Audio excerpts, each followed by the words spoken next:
Pemerintah Provinsi Lampung menyiapkan sebanyak 322 pusat kesehatan masyarakat atau puskesmas yang tersebar di 15 kabupaten kota untuk melayani masyarakat yang ingin melakukan pemeriksaan kesehatan gratis.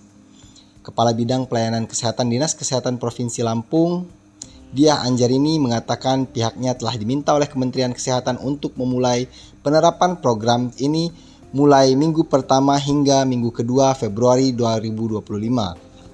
Diah menjelaskan PKG ini sendiri diberikan kepada masyarakat dengan digolongkan berdasarkan sejumlah target sasaran. Di antaranya PKG hari ulang tahun yang ditujukan bagi bayi dan anak-anak hingga usia 6 tahun dan bagi usia 18 tahun ke atas atau dewasa hingga lanjut usia. Adapun pemeriksaan yang dilakukan disesuaikan dengan usia dan beban penyakit terbanyak pada setiap kelompok sasaran usia. Dia menjelaskan sejauh ini terdapat 8 kabupaten kota yang mulai menerapkan pemeriksaan kesehatan gratis ini. Kedelapan daerah tersebut diantaranya Kabupaten Waikanan, Pesawaran, Lampung Tengah, Lampung Barat, Mesuji, Bandar Lampung, Lampung Timur, dan Tulang Bawang Barat. Sementara beberapa daerah lain seperti Pesisir Barat akan memulai program PKG pada 12 Februari 2024. Kota Metro pada 18 Februari, Kabupaten Lampung Utara 17 Februari, dan Pringsewu pada 13 Februari 2025 mendatang. Dia pun mengatakan jika pemeriksaan kesehatan gratis ini tak hanya dilakukan di puskesmas, melainkan juga di klinik yang terdaftar. Lebih lanjut, dia mengatakan bahwa masyarakat yang ingin mendapatkan pemeriksaan kesehatan gratis dapat mendaftarkan diri melalui aplikasi Satu Sehat. Bagi masyarakat yang belum terdaftar di BPJS, dia menyarankan agar datang langsung ke puskesmas dengan membawa KTP. Dia mengatakan bahwa setelah diperiksa, puskesmas akan mengeluarkan hasil pemeriksaan dengan 4 kategori, di mana kategori tersebut yakni hijau yang berarti aman, warna kuning, dan oranye serta warna pink.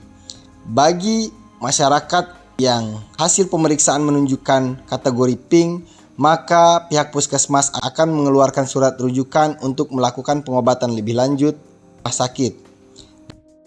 Jadi pelaksanaannya berdasarkan surat edaran itu minggu pertama sampai dengan minggu kedua dari bulan Februari 2025. Waktu pelaksanaannya itu diserahkan kepada provinsi dan juga kabupaten kota masing-masing. Namun kalau dari pusat, dari Kementerian Kesehatan, per hari ini 10 Februari, Bapak Menteri Kesehatan sudah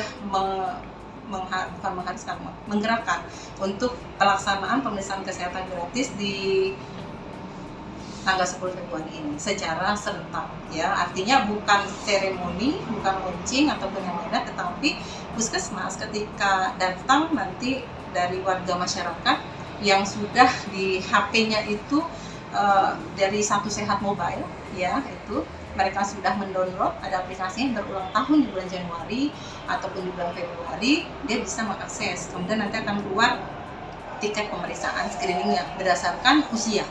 Ya, jadi berdasarkan usianya usia berapa nih, apakah dari usia bayi baru lahir sampai dengan balita sampai dengan dewasa, kemudian lanjut usia, ya, seluruh siklus hidup, ya, seperti untuk screening lengkap. Ya, jadi rumah sakit kesiapannya apa nih? Rumah sakit kesiapannya adalah untuk rujukan dari hasil yang ada di FKTP atau di puskesmas, ya. Nah, hasil yang dikeluarkan dari puskesmas itu nanti ada 4 kategori warna, ya. Hijau berarti aman screeningnya, ya. Kemudian ada warna kuning, ada warna orange, kemudian ada warna pink, seperti itu. Nah, kalau sudah warnanya pink, ya, ataupun yang warnanya orange, itu artinya udah mulai beresiko nih.